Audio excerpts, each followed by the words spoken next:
Olá, seja muito bem-vindo ao Business, o programa de negócios da sua TV. E vamos aos destaques da semana. O Mercado Livre lança um serviço de streaming gratuito no Brasil e diz que não quer brigar com a Netflix.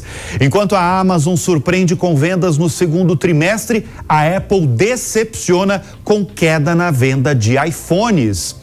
Qual é a famosa marca de chocolates brasileiro que deve ser listada em breve na Bolsa de Valores?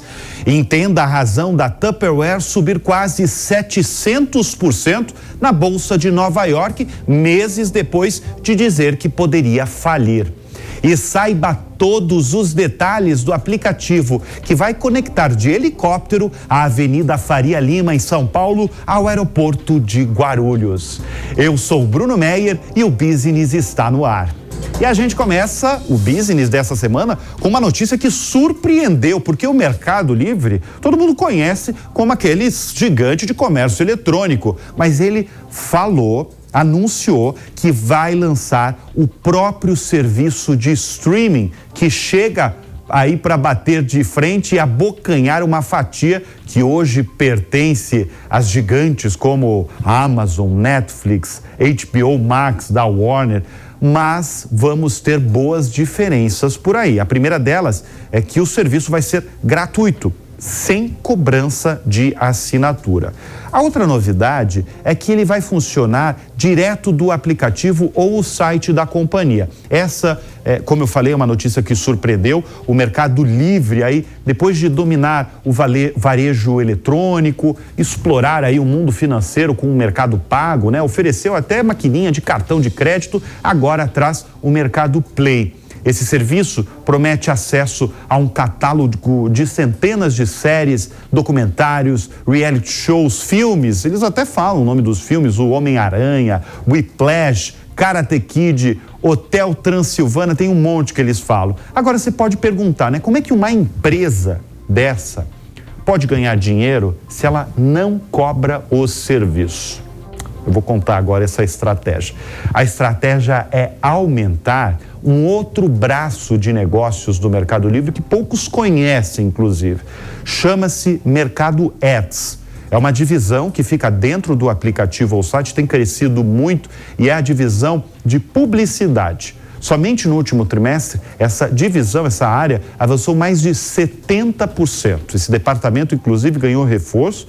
Foram 250 contratações em março último. Isso quer dizer que no streaming da empresa vão aparecer propagandas antes, durante e no fim dos conteúdos. Você está assistindo sua série preferida, de repente, para tudo e vai ter uma propaganda. E é ali que a empresa vai ganhar dinheiro. Por isso que ela falou aí que ela não quer bater aí de frente com a Netflix, porque a Netflix, ela ganha dinheiro cobrando assinatura das pessoas.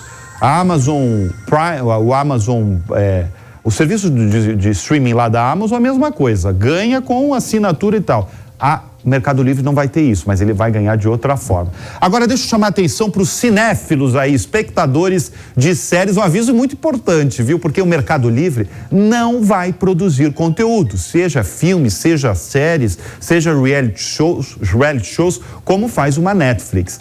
A própria empresa diz o seguinte: o mundo não precisa de mais um grande produtor de conteúdo, já há uma variedade enorme à disposição das pessoas. Isso é verdade, né? Tem muito filme e série sendo produzido por aí e o Mercado Livre assume, ele fala assim: tem muita gente especializada nisso e que sabe muito mais em termos de conteúdo que o Mercado Livre nesse assunto.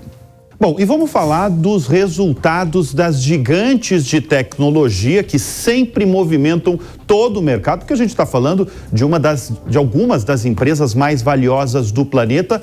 Uma das que reportou aí os resultados foi a Amazon, que veio muito melhor do que o esperado. O lucro da Amazon em 3 meses no segundo trimestre foi de 6 bilhões e 700 milhões de dólares, revertendo o lucro de 2 bilhões de dólares no mesmo período do ano anterior. A receita cresceu 11%, foi a 134 bilhões e 400 milhões de dólares. E eu chamo a atenção agora para o resultado da área de computação em nuvem, que é a chamada AWS, que teve um aumento de 12% e foi para 22 bilhões e 100 milhões de dólares. Para comentar sobre esses assuntos, eu vou chamar meu companheiro Will Castro, estrategista-chefe da Avenue, para comentar, ele que acompanha aí todos os resultados das grandes companhias.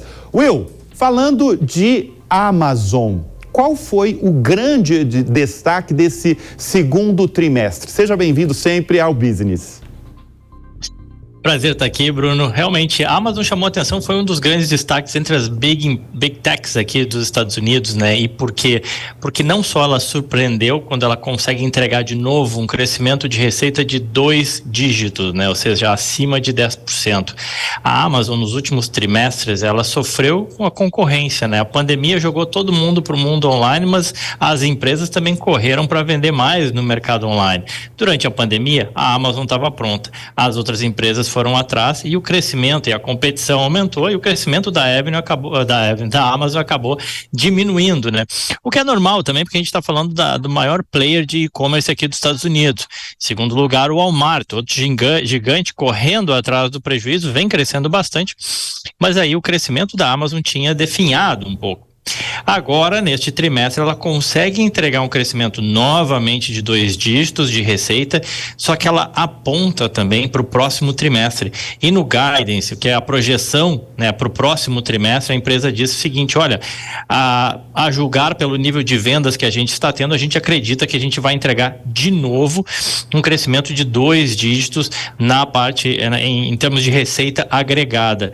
E o mercado acabou gostando disso, né? Agora, Will, muita gente, quando a gente fala de Amazon, pensa imediatamente no grande site do comércio eletrônico, né? Mas tem muita gente que não sabe que a Amazon tem vários braços de negócios e que eu chamei a atenção naquela arte lá da computação em nuvem, né? Hoje, o grande destaque da Amazon, vamos falar desse segundo trimestre, ou o primeiro semestre aí de 2023. Se a gente pegar duas áreas de negócio ali, o que está indo muito bem na empresa? Sem dúvida, Bruno. Que bom que você comentou isso, né? Por isso que quem assiste o business está informado e entende realmente, né, o que movimenta as empresas. De fato, a Amazon, ela vende bastante coisa, né? Mas pensa o seguinte: a margem de lucro sobre cada produto que ela vende, né? Uma garrafa térmica, um óculos de natação, todas as coisas que é possível comprar na Amazon, ela ganha muito pouco, né? Ou seja, a margem de lucro sobre cada produtinho ali que ela vende é muito pequena. Agora, a computação em nuvem, o armazenamento em nuvem, que é o AWS, né? Esse sistema que a Amazon provê e que várias empresas usam para carregar todas as suas informações em computação em nuvem, e nisso ela tem como concorrente a Microsoft, por exemplo, né? Que é o maior player nesse segmento. Isso é extremamente importante para a Amazon, e extremamente importante porque não só porque gera alguns bilhões de dólares de receita, mas principalmente porque a margem de lucro desse segmento ela é muito maior, é consideravelmente maior. Então, ou seja, o que gera lucro de fato para a Amazon é muito mais segmento de cloud do que o e-commerce. E aí, nesse sentido, também ela teve uma boa novidade, né? Depois as empresas tinham puxado um pouco o freio, né, de investimentos na nuvem, com receio de uma eventual recessão, desaceleração da economia, mas voltaram a gastar agora, voltaram a consumir esse serviço super importante para a Amazon. Agora, deixa eu chamar a atenção para outra empresa, que é a empresa mais valiosa do mundo. Como o Will falou, quem acompanha o business sabe de qual empresa que eu estou falando, que é a Apple, a fabricante dos iPhones. O lucro da Apple no segundo trimestre foi de 19 bilhões e 800 milhões de dólares, teve uma alta aí de 2,25%, mas como vocês estão vendo, a venda de iPhones caiu, e isso impressiona de fato, o Will vai comentar isso. A queda foi de 2% e a receita da venda de iPhones foi de 39 bilhões e 600 milhões de dólares. Já a receita de serviços, como a Apple TV, teve um acréscimo aí de 8%. com mais de 21 bilhões de dólares, e a Apple, no seu balanço financeiro, ela destacou aí quantos assinantes tem na plataforma. O que impressiona é 1 bilhão de assinantes. Agora, Will, não posso deixar de comentar com você. Por que o iPhone caiu? Por que caíram as vendas, afinal, do produto de ouro deles, que é o iPhone? Exato, Bruno. Para quem acompanha aqui, né, até para explicar, as vendas de iPhone representam hoje para a Apple metade das receitas da empresa. Eles vêm, obviamente, se esforçando para ter um crescimento da parte de serviços e entregou mais uma vez aí nesse trimestre. Então, a receita de serviços tem sido cada vez mais relevante, mas ainda assim, o iPhone é o carro-chefe da Apple. Alguns atrasos em termos de produção, algumas dificuldades de entregas na China, mas essencialmente você tem a expectativa de que a Apple vá lançar um novo iPhone. E existem alguns estudos que mostram que as pessoas, assim, você tem um contingente gigantesco de pessoas que têm iPhone, mas nem todas trocam anualmente, né? E que teriam poucas não, mas de novo, entre 1 bilhão de pessoas que usam, você teve menos trocas de iPhone nos últimos 2 anos, e existe uma grande expectativa com o próximo iPhone. Mesmo que você não tenha grandes novidades ainda, né, que foi a crítica nos últimos 2 anos em relação aos iPhones, ainda assim a pessoa vai ficando com o telefone defasado e eventualmente ela troca ali na frente. Então o que acontece é que, em alguns casos, muitas pessoas esperam para trocar agora no próximo iPhone, e essa também é uma justificativa para uma venda levemente mais fraca aí no iPhone 14. Agora, você, Will, tem uma informação que eu não dei ainda. Você está diretamente do seu escritório em Miami, na Flórida.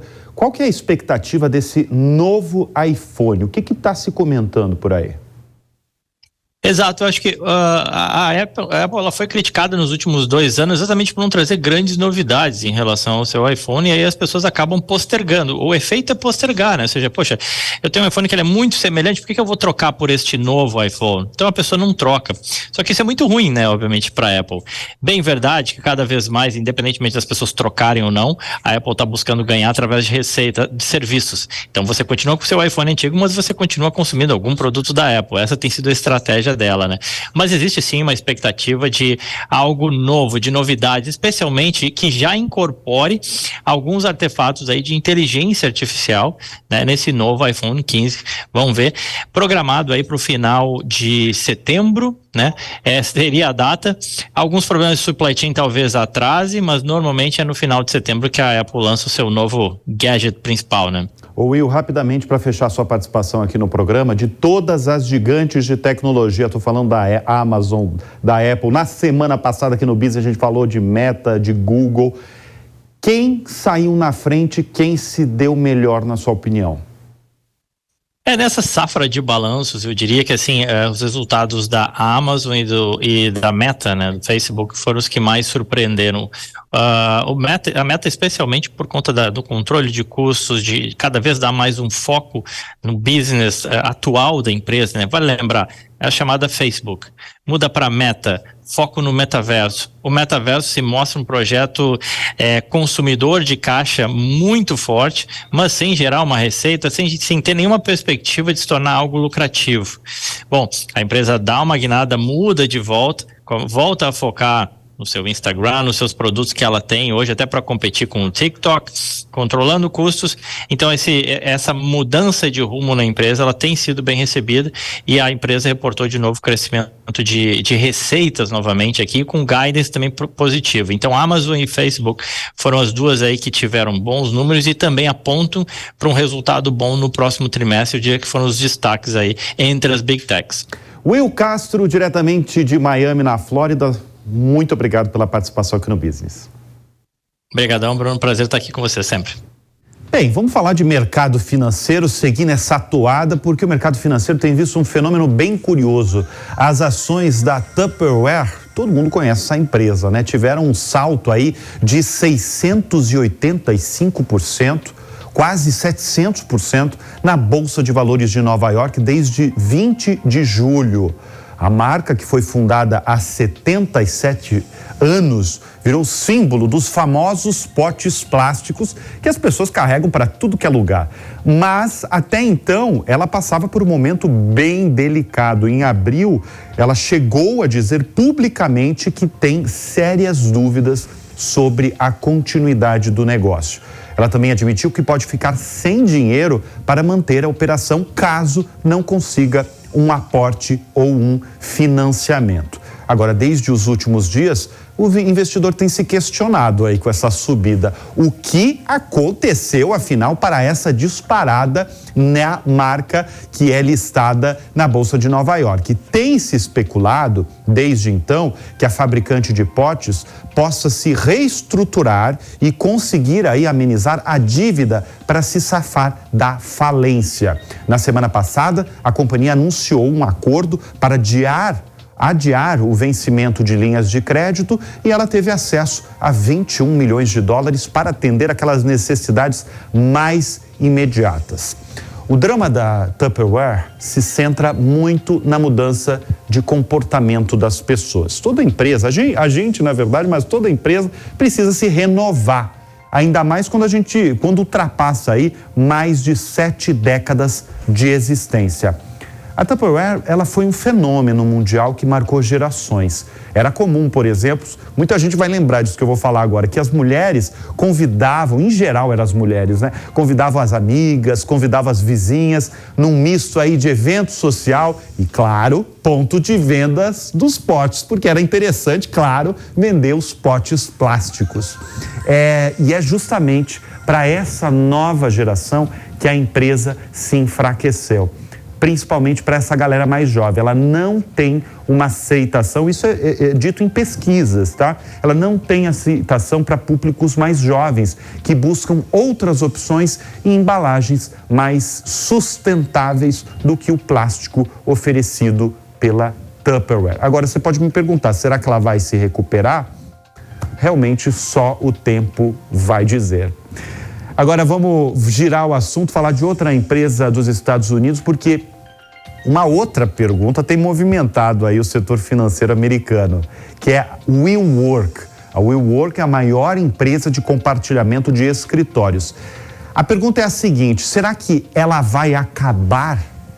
As ações na última semana despencaram, principalmente aí na quarta-feira, um dia depois que a empresa disse que há, abre aspas, dúvida substancial, fecha aspas, sobre a sua capacidade de continuar operando. Imagina um investidor ouvir isso, né? Que a empresa pode falir. Num comunicado, a WeWork citou perdas seguidas e cancelou assinaturas para o uso de seus escritórios. O alerta acontece depois de a WeWork fechar um acordo com alguns de seus maiores credores para reduzir a dívida, então avaliada em cerca de 1,5 bilhão de dólares. O que tem acontecido? Em outubro de 2021, a WeWork estreou na Bolsa de Nova York e imediatamente teve ganhos muito expressivos. Ela era uma startup queridinha do mercado, muito antes da pandemia, porque ela oferecia escritórios compartilhados. Virou uma febre, e ela se expandiu com força por se beneficiar também de um cenário de juros baixos, né, em 2018, 2019, que levava os investidores a buscarem startups ali para investir. Em 2019, para se ter noção, a empresa era a maior ocupante privada de escritórios em Nova York e em Londres. Operava aí milhões de metros quadrados em dezenas de países, era avaliada inclusive em 47 bilhões de dólares. Mas as quarentenas impostas pela pandemia e a mudança radical nos escritórios, com o avanço aí do trabalho remoto, híbrido, foram duros para a WeWork. Tirando o assunto agora, não é só a B3, a Bolsa Brasileira, que passa aí por uma espécie de seca em relação a aberturas de capital, mas outras bolsas de valores do mundo enfrentam o mesmo momento. No entanto, o cenário parece que vai mudar. Sabe qual é a novidade no Brasil? A novidade é que uma das marcas mais conhecidas no setor de chocolates pode estar a caminho de uma oferta pública de ações, o famoso IPO na sigla em inglês, e já tem até data, inclusive 2024. Nós estamos falando da Copenhague. Segundo o jornal O Estado de São Paulo, o fundo Advent, que comprou a Copenhagen há pouco mais de 2 anos, passou a receber ofertas pela empresa e contratou o banco de investimentos Goldman Sachs para buscar a alternativa mais lucrativa para sair do negócio. O IPO, por enquanto, é a opção número 1 da Copenhague. E um dos motivos que tem animado aí os entusiastas aí, de levar a Copenhague à bolsa é o aumento dos lucros. Desde que esse fundo comprou a empresa, o negócio mais do que dobrou. A Copenhague é um caso de empresa que passou longe aí das dificuldades que muitas companhias tiveram num cenário aí de famílias endividadas, juros elevados, porque ela oferece produtos mais caros e considerados de presentes, né? Que as pessoas se presenteiam umas às outras e é direcionado a um público que não pensa duas vezes em comprar um chocolate mais caro. Se tudo correr como planejado, a marca vai usar parte do dinheiro levantado no IPO para expandir lojas físicas no Brasil. Olha, notícia aí para os entusiastas de privatização, porque a estatal Copel do Paraná foi privatizada. Essa é a maior oferta de ações do ano.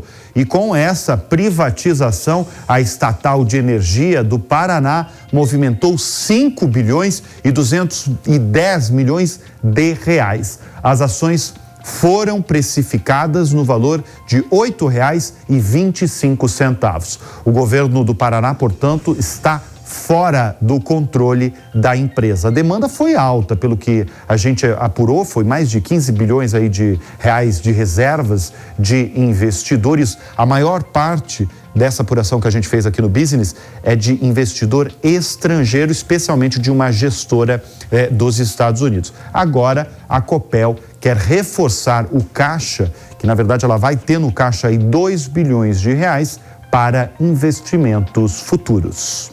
E os serviços do Airbnb, o aplicativo conhecido de moradia, movimentaram todos os serviços ali, 5 bilhões e 200 milhões de dólares na economia brasileira, algo em torno de 27 bilhões e 300 milhões de reais. É muita grana realmente. Esses dados vêm direto da consultoria Oxford Economics, que avaliou os impactos do aplicativo de hospedagem em regiões do país. Entram nesse cálculo também despesas com restaurantes, compras, entretenimento e transporte. São Paulo, sem surpresas, liderou como polo de atração turística com 11,3% de participação. É a primeira vez que a empresa avalia o impacto econômico em grandes centros do país. E para falar sobre isso, nós vamos receber gentilmente a Fiamma Zarif, diretora-geral do Airbnb. Seja bem-vinda, Fiamma. Esse resultado que eu acabo de falar aqui no programa, em primeiro lugar, mostra uma recuperação, é evidente, do setor de turismo, não é, Fiamma? Sem dúvida, Bruno. O ano de 2022 foi um ano de recuperação do turismo brasileiro. E essa recuperação a gente vê que ela segue firme em 2023, né, com números aí recordes, tanto no mercado doméstico quanto no mercado internacional. E o Airbnb vem desempenhando, né, um papel crucial nessa retomada e, como você bem disse, os números da Oxford Economics mostram isso, só confirmam essa recuperação. Vocês fizeram uma pesquisa extensa aí que eu acompanhei. Vocês conseguiram mapear o perfil do usuário de vocês? Quando a gente fala em número aí de hóspedes na plataforma, dá para mensurar quem mais busca no Brasil os serviços de vocês? São muitos os perfis de acomodações no Airbnb, né, Bruno? Os anfitriões do Airbnb, eles oferecem, como você sabe, acomodações para todos os gostos, também para vários bolsos. Os nossos hóspedes, eles podem ficar desde em casas inteiras, né, até casas privativas ou até quartos, né, dependendo aí se é um estudante, se é um viajante que gosta de fazer novas conexões, ou para quem está com um orçamento mais apertado. Então, a gente tem acomodações para todos os estilos.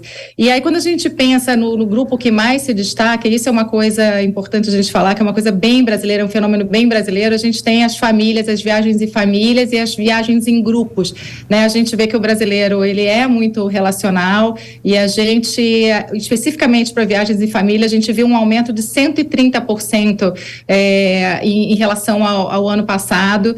e em relação ao global, isso foi 60%, ou seja, como é que a gente se destaca em viagens, né, em família. E isso foi um fenômeno que a gente viu durante a pandemia. Claro, a gente precisava ficar em grupos mais restritos, né, a gente ficou com os nossos familiares, então a gente fazia viagens mais curtas, mas viagens com a família, e a gente vê que essa tendência, ela permanece depois da pandemia e permanece muito forte. Teve uma mudança, sem dúvida, aí no setor de turismo inteiro pós-pandemia. Mas se a gente comparar o início do aplicativo, quando chegou no Brasil, foi que ano que chegou no Brasil? A gente está no Brasil desde 2012. Se a gente comparar aí a chegada do aplicativo em 2012 com 2023, eu imagino que deve ter tido muita mudança ao longo do caminho sobre tanto o que as pessoas buscavam, os destinos. O que você pode trazer para a gente aqui, para o nosso público, dessas mudanças aí ao longo do tempo? Eu vou falar primeiro assim do que é comum, né, também desde o início, que eu acho que é importante, porque o Airbnb, ele movimenta de uma maneira muito positiva o turismo, e ele envolve todo o ecossistema, né, porque a gente tem os anfitriões que eles abrem as suas acomodações e eles conseguem ganhar uma renda extra com isso, então isso traz um empoderamento econômico importante. A gente tem na outra ponta os hóspedes que hoje conseguem fazer viagens mais autênticas, né, viagens que hoje você pode ficar muito mais dentro de um bairro, porque você está numa acomodação, né, muito mais local, viver como um local. E por fim, até o que os dados mostram é que esse tipo de viagem, esse tipo de acomodação, ele mexe muito com a economia local, como você falou, né? Então, porque as pessoas, elas gastam no mercado, elas gastam em transporte, em atividades culturais. Então, o que eu acho muito lindo dessa atividade do Airbnb é como é que ele move com todo esse ecossistema. E quando você fala de tendências, né, e a gente vê essa mudança, eu acho que a pandemia foi um ponto bastante, porque houve uma ruptura importante aí, sem precedentes, né, no setor, mas a gente vê muita essa questão das viagens mais curtas, as viagens das pessoas, elas quiseram descobrir destinos mais locais, destinos mais próximos, ter um pouco mais de contato com a natureza, um turismo mais de sustentabilidade. Então foram tendências que a gente já via crescendo, mas depois da pandemia elas vieram mais forte. A redistribuição do turismo também, né, porque antes, quando começou, né, o Airbnb estava em alguns locais, em grandes centros urbanos, e a partir do momento que as pessoas começaram a entender como é que elas podiam abrir as acomodações, a facilidade de você ser um anfitrião na plataforma, você tem hoje de norte a sul do país, você tem, para você ter uma ideia, até desde 2019, né, a gente, centenas de cidades receberam a sua primeira reserva através da plataforma, e são cidades que estão fora do fluxo de turismo tradicional. Então a gente também está colaborando para a redistribuição do turismo no Brasil, que é muito importante. Cidades que talvez não tivessem outro tipo de hospedagem agora podem receber hóspedes visitantes e gerar um impacto positivo na economia local. Agora, Fiamma, você como diretora-geral do aplicativo, analisando o Brasil, qual que é a característica determinante, tanto do lado de quem hospeda, quanto do lado do turista brasileiro? Eu imagino que deve ter uma característica aí muito típica brasileira, se comparar com outros países. Qual é? Você consegue definir para a gente? Sem dúvida nenhuma, conexão, né? Acho que do lado do anfitrião, a hospitalidade, e do lado do hóspede, essa vontade de fazer, quando a gente está falando de hóspedes, né, brasileiros, viajando turista doméstico, é muito forte. Então, viajando dentro do país, essa vontade de se conectar com a cultura local, com a comunidade local, com os anfitriões, e a hospitalidade, que é uma característica muito, muito brasileira. Fiamma, muito obrigado pela participação aqui no Business. Fica o convite aí para participar outras vezes, porque realmente a gente está falando de um aplicativo muito conhecido que realmente causa impacto na economia local de onde ela está. Obrigado, viu? Muito obrigada a vocês pelo convite. E a gente gira o assunto aqui no Business porque um grupo português acaba de lançar a Revo. É um aplicativo, a gente acabou de falar de um aplicativo, né? Esse é um aplicativo de mobilidade urbana que conecta a Avenida Faria Lima, centro de muitas empresas em São Paulo, né?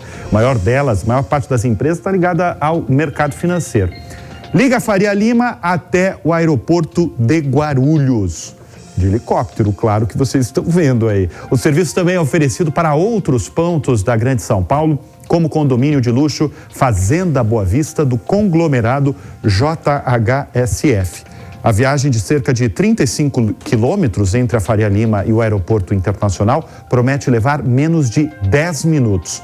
Quanto vai custar essa brincadeira? O custo vai ser de R$ 3.500 por assento. E quanto mais distante, evidentemente, maior será o valor. Para esse condomínio que eu acabo de falar, dos super ricos, o preço da viagem será de R$ 5.000 por pessoa. E o nosso business vai ficando por aqui com essa notícia aí dos super ricos, desse novo aplicativo. Eu encerro o business dessa semana. Tenha um ótimo final de semana e sempre bons negócios no radar. Até. Tchau, tchau.